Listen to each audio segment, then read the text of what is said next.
সবচাইতে বেশি জান্নাতে প্রবেশ করাবে যে আমল, বিষ্ণু বললেন, এক হচ্ছে আল্লাহর ভয়, আরেক হচ্ছে সর্বোত্তম আচরণ। প্রিয় ভাইরা, ইসলামের মেজাজটাকে চিনে নেন, ইসলামের এসেন্সটাকে বুঝে নেন।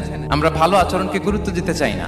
অনেক নামাজি লোক দেখবেন নামাজ পড়তে পড়তে কপালে কালো দাগ ফেলে দিচ্ছে, বাসায় বউয়ের সাথে খারাপ আচরণ করে, খিটখিটে মেজাজের, প্রতিবেশীর সাথে শুধু ঝগড়া, কলিগদের সাথে ঝগড়া, মারামারি, দুঃসম্পর্ক, এরকম আছে না? নাই বলেন, আছে না?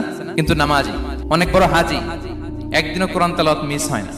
তো এত আবাদত করেও সে ইসলামের আসল এসেন্সটাকে ধরতে পারেনি। বিষ্ণু বললেন, সবচেয়ে বেশি জান্নাতে প্রবেশ করাবে যে দুটি আমল, একটি হচ্ছে তাকওয়াল্লাহ, আল্লাহর ভয়, আরেকটি হচ্ছে উত্তম আচরণ, সর্বোত্তম আচরণ। তো আমরা যেন উত্তম আচরণের অধিকারী হই, আমার স্ত্রীর সাথে যেন ভালো আচরণ করি, প্রতিবেশীর সাথে যেন ভালো আচরণ করি, ছেলে মেয়েদের সাথে যেন আমাদের অ্যাটিটিউডটা ভালো থাকে, আচরণটা ভালো থাকে, কলিগের সাথে যেন ভালো থাকে। বিশ্বনবীর আচরণ যেমন ছিল তেমন আচরণ যেন আমরা গড়ে তুলতে পারি। আওয়াজ করে পড়ুন আমিন।